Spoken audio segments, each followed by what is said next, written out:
दूसरा अध्याय। संजय ने कहा, हे धृतराष्ट्र। तब श्री कृष्ण व्याकुलचित अर्जुन से बोले, हे अर्जुन, अनर्थ के सेवन करने योग्य अपयश कारक मोह इस समय तुम्हारे मन में कहाँ से आया? तुम कायर मत बनो, यह शोभा नहीं देता। तुम हृदय की दुर्बलता को त्याग कर युद्ध के निमित्त खड़े हो जाओ। अर्जुन ने कहा, हे मधुसूदन, मैं रण में पूज्य भीष्म और द्रोणाचार्य के ऊपर बाण प्रहार कर कैसे युद्ध करूं? गुरुजनों को मारकर उनके रक्त से सने भोगों को कैसे भोगूंगा? हम नहीं जानते कि संग्राम में हम दोनों में से कौन जीतेगा। यदि हम जान भी ले तो भी जिनको मार करके हम जीवित रहना नहीं चाहते, वही धृतराष्ट्र के पुत्र हमारे सामने प्रस्तुत है।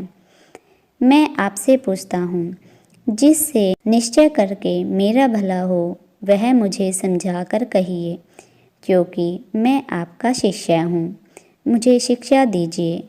मुझे पृथ्वी का निष्कंटक राज्य मिल जाए और देवताओं का भी आधिपत्य मिल जाए तो भी ऐसा कोई उपाय नहीं दिखता जो मेरी इंद्रियों के शोक को दूर करे। हे गोविंद, मैं युद्ध नहीं करूँगा। यह कहकर अर्जुन चुप हो गया। संजय बोला, हे राजन, दोनों सेनाओं के मध्य में खिन्न होकर बैठे अर्जुन से श्री कृष्ण ने ये वचन कहे, हे अर्जुन, जिसके लिए शोक नहीं करना चाहिए तू उसके लिए शोक करता है। और पंडितों के से वचन तो कहता है, परंतु पंडित लोग न मरो का शोक करते हैं न जीवितों का।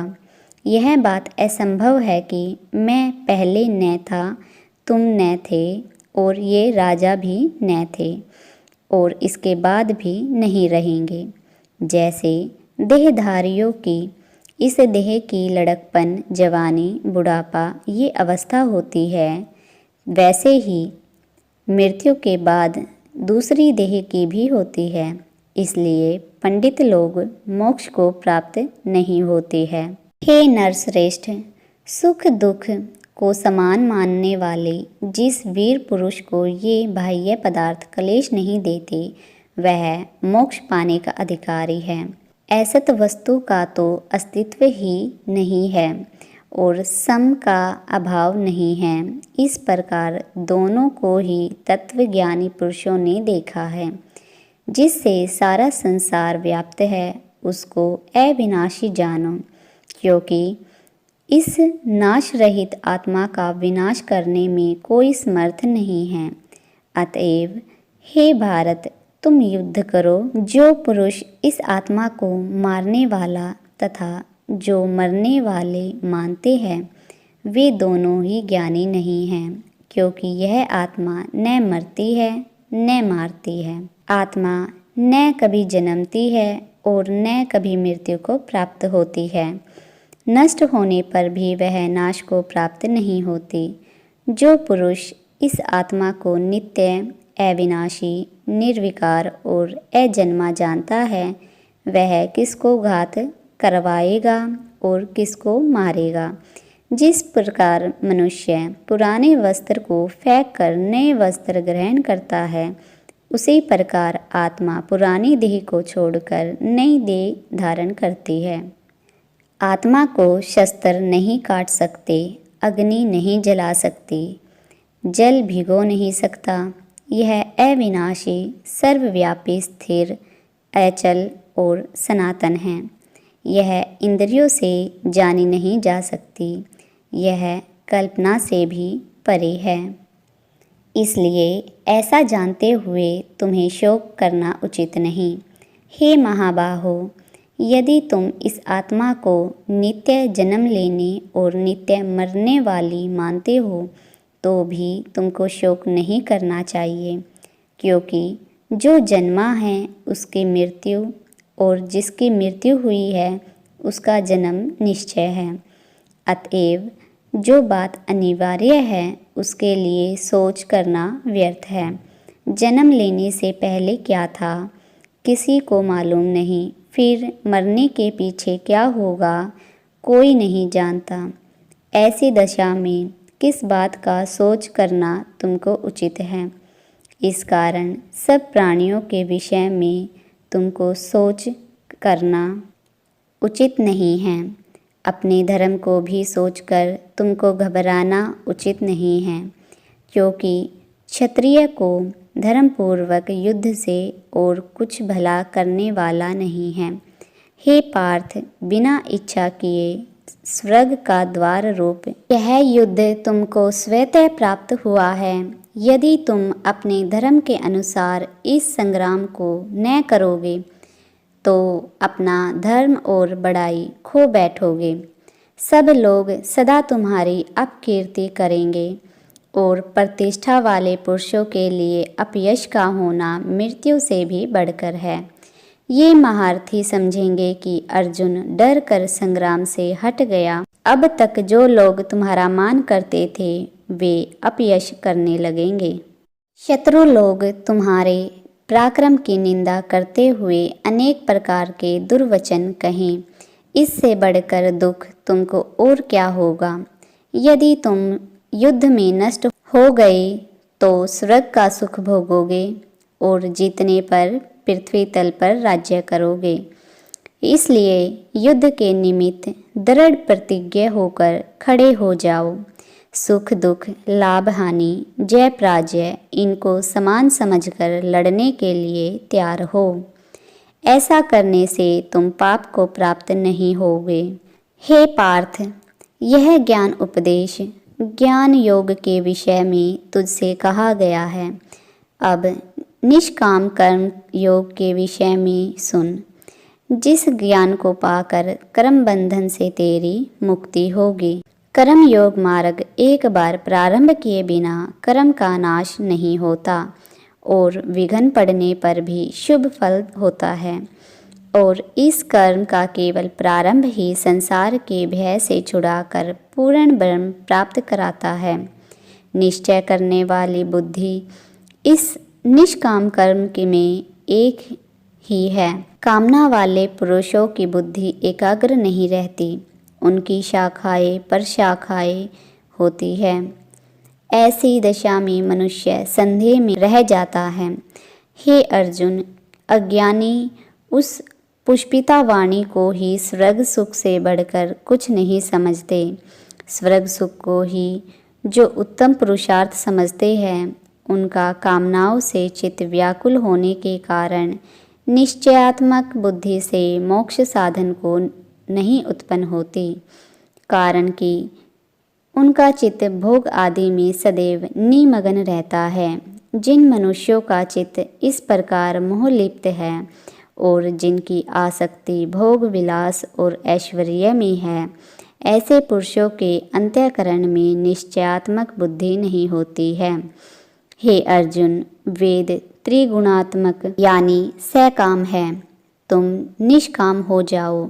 सुख दुख को समान जानकर नित्य योग क्षेम आदि स्वार्थों में न पड़कर धीरजवान और आत्मनिष्ठ हो। जैसे छोटे छोटे अनेक जलाशयों में मनुष्य का कार्य सिद्ध नहीं होता है, बड़े जलाशयों से वे सब प्रयोजन अनायास ही सिद्ध हो जाते हैं।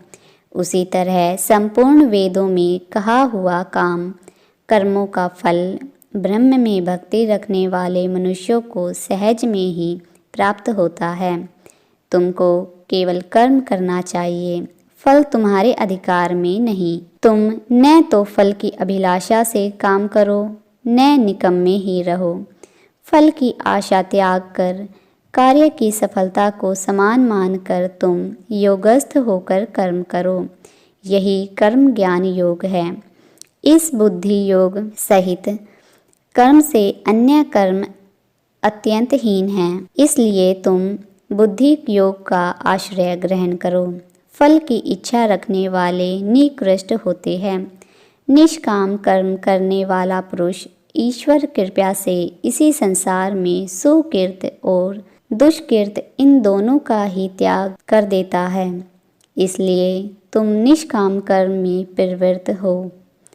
कर्म फल को त्याग कर ही बुद्धि युक्त ज्ञानी पुरुष जन्म बंधन से हटकर मोक्ष को प्राप्त होते हैं। जब तुम्हारी बुद्धि मोह वन के बाहर निकल जाएगी तब तुम्हारा मन आगे सुनने वाली तथा हुई बातों से विरक्त हो जाएगा। अनेक श्रुति स्मृतियों के वचनों को सुनने से तुम्हारी बुद्धि भ्रमित हो गई है। जिस समय वह निश्चल होकर आत्मा में स्थित होगी तभी तुमको तत्व ज्ञान प्राप्त होगा। अर्जुन ने पूछा, हे केशव, आत्म स्वरूप में निश्चल बुद्धि वाला किसको कहा है? उसके लक्षण क्या है? श्री कृष्ण जी बोले, हे अर्जुन, जो महापुरुष मन की सब कामनाओं को त्याग देता है और अपने आप में ही प्रसन्न रहता है, उसको निश्चल बुद्धि कहते हैं। दुख में किसके मन को खेद नहीं होता और सुख में किसको आसक्ति नहीं होती, और प्रीति भय क्रोध जिसके जाते रहते हैं, वह महात्मा स्थिर बुद्धि वाला मुनि कहलाता है। जो शुभ पदार्थ प्राप्त होने से हर्ष नहीं करता, अशुभ से प्रसन्न नहीं होता, उसी को स्थिर बुद्धि जानना चाहिए। और कछुआ जैसे अपने अंगों को सिकोड़ लेता है, उसी तरह जो पुरुष अपनी इंद्रियों को विषयों से हटाता है, उसकी बुद्धि स्थिर जाननी चाहिए। निराहारी पुरुष के विषय घट जाते हैं, परंतु विषयों में उसकी चाह बनी रहती है। पर ब्रह्म का अनुभव होने पर चाह भी घट जाती है। हे अर्जुन, मोक्ष में प्रत्यक्ष करने वाले विद्वान व्यक्ति को भी प्रबल इंद्रिय बलात्कार से उसके मन को जीत लेती है। इसलिए सब इंद्रियों को विषयों से रोक मेरे विषय में तत्पर हो जाओ। जिसने इंद्रियों को वश में कर लिया है, उसी की बुद्धि निश्चल है। जो पुरुष विषयों के ध्यान में रहता है, उसकी प्राप्ति हो जाती है। प्राप्ति होने से कामना होती है। इच्छा के पूर्ण न होने से क्रोध की उत्पत्ति होती है। क्रोध से अविवेक होता है। अविवेक से स्मरण शक्ति नष्ट हो जाती है। स्मरण शक्ति के नाश होने से बुद्धि क्षय होती है। जिसकी बुद्धि का नाश हुआ वह विनाश को प्राप्त होता है। जो पुरुष राग द्वेष से रहित हो अपने मन को वश में रखता है, वह शांति को प्राप्त होता है। शांति मिलने पर सब दुखों का नाश हो जाता है। प्रसन्नचित्त वाले की बुद्धि निश्चल होती है। जो पुरुष योग युक्त नहीं है, उसकी निश्चल बुद्धि उत्पन्न नहीं होती। ईश्वर में भावना नहीं होती। भावना के न होने से शांति प्राप्त नहीं होती। अशांत को सुख कहाँ से मिलेगा? जैसे वायु नाव को जल में खींच ले जाती है, उसी प्रकार इंद्रियां उस पुरुष की बुद्धि का नाश कर देती है। जिसका मन विषय सिद्धि से इंद्रियों के पीछे लग जाता है।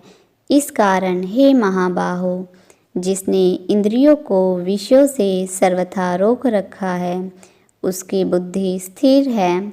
जो सब प्राणियों की रात है, उसमें संयमी जागता रहता है, और प्राणी मात्र जिस समय जागते हैं, मुनिजनों की वह रात्रि है। जल से भरे समुद्र में और नदियों का जल भरने पर भी वह अपनी मर्यादा पर रहता है।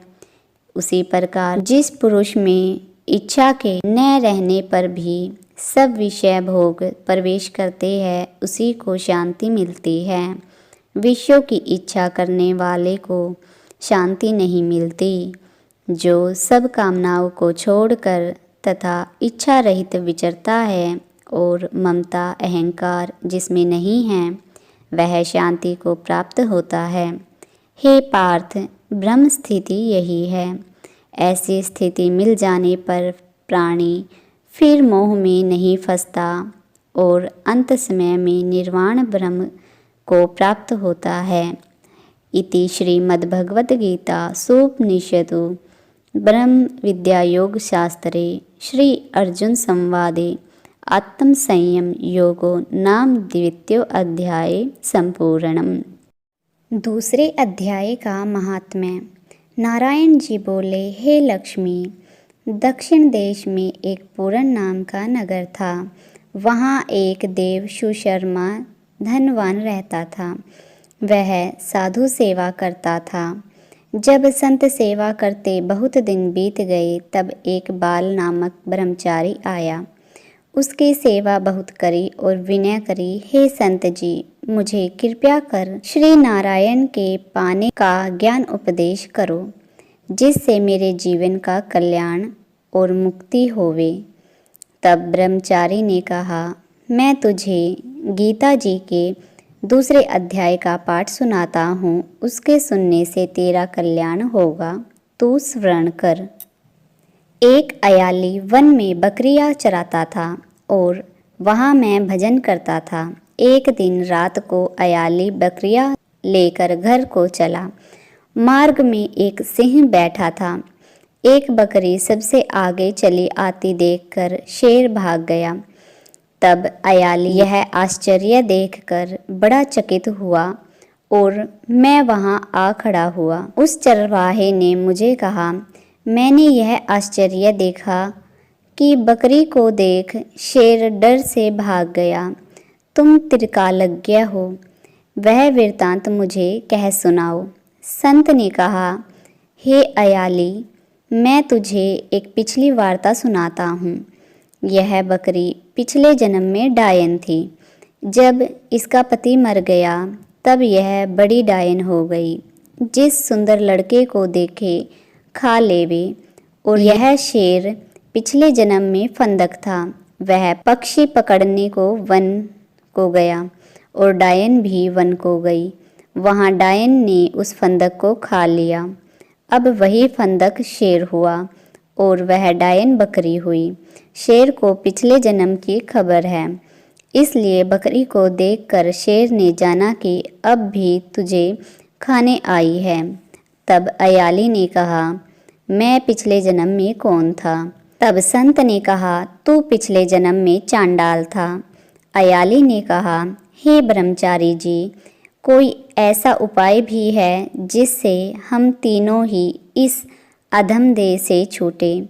तब संत जी ने कहा, हम तीनों का उद्धार करते हैं। ये कह संत जी ने गीता जी के अक्षर सुनाए। तब उसी समय आकाश से विमान आए। उन सबों को विमानों पर चढ़ाकर बैकुंठ लोक को गए। अधम देह से छूटकर देव देह पाकर बैकुंठ को चला। तब श्री नारायण जी ने कहा, हे लक्ष्मी, जो मनुष्य श्री गीता जी के ज्ञान को पढ़े सुने, वह अवश्य मुक्ति को प्राप्त होता है। बोलो हरे कृष्ण कृष्ण कृष्ण हरे।